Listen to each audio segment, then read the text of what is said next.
Yang terbaru, gara-gara sakit hati dan kecewa karena sering diancam, seorang anak di Medan, Sumatera Utara tega membunuh ibu kandungnya. Kasus pembunuhan juga menimpa satu keluarga di Situbondo, Jawa Timur. Sementara di Serang, Banten, 2 pekan berlalu, pelaku pembunuhan terhadap anak politisi PKS belum juga terungkap.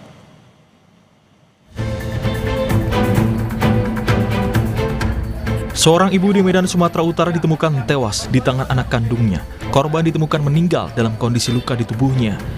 Polisi bilang pembunuhan dipicu perlakuan korban yang kerap melakukan kekerasan dan ancaman terhadap anggota keluarganya. Sakit hati memuncak setelah korban menghapus aplikasi game online di ponsel pelaku. Melihat kekerasan yang dilakukan korban terhadap kakak, adik, dan bapaknya yang diancam menggunakan pisau. Ini dilihat oleh si adik. Kemudian melihat kakaknya, maksudnya adik melihat kakaknya yang dipukuli oleh korban menggunakan sapu dan tali pinggang. Si korban sakit hati karena game online-nya dihapus. Korban melihat game Murder Mystery pada season Kills Others menggunakan pisau. Dan menonton serial anime DC pada saat adegan pembunuhan menggunakan pisau. Dinas Pemberdayaan Perempuan, Perlindungan Anak dan Keluarga Berencana Sumatera Utara menyebut akan mendampingi anak yang berkonflik dengan hukum, mulai dari menjalani proses hukum hingga persidangan.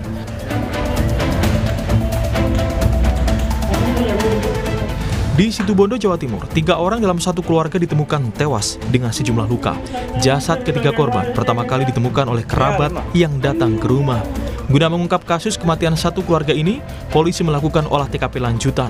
Selain menyita barang bukti, polisi juga sudah memeriksa 4 saksi. Olah TKP ya, lanjutan. Ya, mudah-mudahan ada petunjuk-petunjuk. Ya. Sementara masih 3-4 orang saksi, tapi sambil berjalan ya, artinya pihak-pihak yang kira-kira kita butuhkan keterangan ya, pasti akan kami mintai keterangan. Dan kasus yang menjadi sorotan publik adalah tewasnya seorang anak berusia 9 tahun di rumah mewah di Cilegon, Banten yang tak lain anak politisi PKS hingga kini belum terungkap. Polisi mengaku belum bisa mempublikasikan secara detail atas perkembangan dari kasus ini karena masih bersifat rahasia atau konfidensial, khususnya berkaitan dengan barang bukti ilmiah dan para saksi. Udah 22 ya, kilometer 22. Untuk keterangan apapun dari pemeriksaan saksi tersebut kami belum bisa menyampaikan. Alat buktinya masih semua diuji, di-compare, diperbandingkan. Kalau memang ada persesuaian, ya kita akan koordinasikan. Maraknya pembunuhan di keluarga menjadi kekhawatiran tersendiri, apalagi keluarga merupakan lingkungan yang terdekat yang seharusnya aman dan nyaman. Tim Liputan, Kompas TV.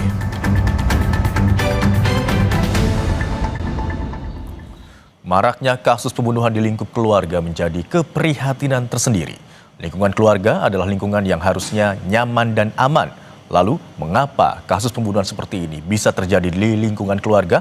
Kali ini kita akan membahasnya bersama dengan psikolog klinis forensik Cassandra Putranto. Selamat siang, Mbak Cassandra. Selamat siang, Mas Imron. Assalamualaikum warahmatullahi wabarakatuh. Waalaikumsalam warahmatullahi wabarakatuh. Baik, Mbak Cassandra, belakangan ini kita tahu beberapa kasus pembunuhan terjadi dalam lingkup keluarga. Sebenarnya dari sisi psikologis forensik, seperti apa memandang kasus pembunuhan di lingkup keluarga seperti ini? Dalam setiap kasus yang melibatkan hilangnya nyawa seseorang, tentu harus ada pemeriksaan yang mendalam terlebih dahulu untuk mengetahui dan memastikan sumber penyebabnya. Nah, dalam hal ini kan kepolisian juga pasti sedang mencari sebabnya ya, tapi dari hasil-hasil yang diperoleh tentu bisa dipastikan, bisa ditentukan kira-kira faktor yang mungkin menjadi penyebab. Setelah tersangka-tersangkanya ditemukan tentu saja, siapa yang berpotensi kuat untuk menjadi tersangka atau pertamanya juga mungkin terduga pelaku pembunuhan, lalu kemudian berdasarkan dari alat buktinya, lalu kemudian pemeriksaan terhadap tersangka, baru bisa ditentukan kira-kira penyebabnya apa. Nah, pada banyak kasus umumnya disebabkan karena berbagai motif, baik motif asmara, ekonomi, atau dendam, dan lain sebagainya. Nah, dalam kasus khususnya yang mengaitkan dengan keluarga, anggota keluarga, biasanya faktor dendam lebih banyak mendominasi. Nah, di dalam proses-proses seperti ini tentu pemeriksaan psikologis terhadap tersangka pelaku sangat mampu menjelaskan mengapa terjadi psikodinamika kekerasan di dalam keluarga sehingga mengakibatkan tewasnya seseorang. Mbak Cassandra, tadi ada katakan faktor dendam yang paling banyak ditemukan begitu menjadi motif. Lalu sebenarnya apa yang membedakan kekerasan, bahkan ada yang berujung hingga pembunuhan begitu ya, di dalam keluarga dengan kekerasan di kasus-kasus lain yang di luar lingkup keluarga? Ya, karena ada riwayat dendam ini tersebut ya, pastinya ketika ada profil psikologis yang khas, ada situasi-situasi yang mungkin tidak bisa diselesaikan, ada masalah intelijensi, ada masalah mungkin karakter kepribadian, pengendalian emosi, kemudian juga mungkin keterampilan sosial yang terbatas, sehingga ketika ada situasi yang mungkin dirasakan tidak nyaman, tidak mungkin ada kesalahan begitu, lalu banyak yang juga ada kaitan juga masalah ekonomi, tapi lalu kemudian penyelesaiannya adalah dengan cara menghilangkan nyawa korban.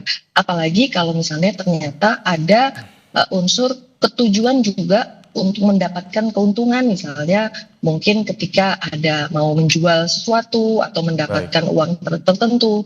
Nah, itu yang harus dibedakan dan dipisahkan dari setiap kasus-kasus yang ditemukan. Menarik, tadi ada katakan memang beberapa kasus belakangan ini belum terbuka begitu, konfliknya belum terpecahkan. Tapi Anda katakan juga ada sesuatu yang dirasakan tidak nyaman dalam lingkup keluarga, entah itu dari orang tua ke anaknya. Apakah termasuk kurang terbukanya antar anggota keluarga juga menjadi faktor, Mbak Cassandra? Bisa jadi, tapi yang jelas adalah ketika rasa emosi itu tidak terdeteksi, tidak terungkap, lalu kemudian diabaikan, bagaimana setiap anggota keluarga ini tidak mengenali masing-masing dan mungkin juga memang tidak ada komunikasi dan hubungan interpersonal yang harmonis, sehingga akhirnya solusi untuk menghilangkan nyawa itu menjadi bagian, selain juga mungkin karena adanya ledakan emosi yang mendadak yang begitu tiba-tiba. Nah, ini yang nanti bisa membedakan antara salah satu jenis motif pembunuhan ini adalah dengan spontan atau terencana. Nah, ketika ada ledakan emosi biasanya memang cenderung spontan. Tetapi ketika ada persiapan, lalu kemudian ada rencana-rencana, apalagi kemudian melibatkan orang lain, nah ini bisa disebut bukan karena ledakan emosi, tetapi justru berdasarkan pertimbangan yang matang sampai ada rencana-rencana untuk menghilangkan jejak dan lain sebagainya.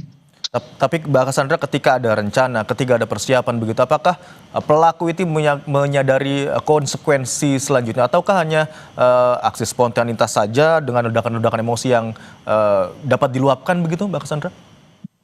Ya, itu yang membedakan setiap kasus. Itu alasannya mengapa kepolisian tentu menahan diri untuk tidak segera membuka dan mengungkapkan sebelum semua bukti-bukti itu diperoleh. Jadi kembali lagi bahwa penyelidikan itu sangat hati-hati dilakukan untuk supaya bisa memastikan penyebabnya apa.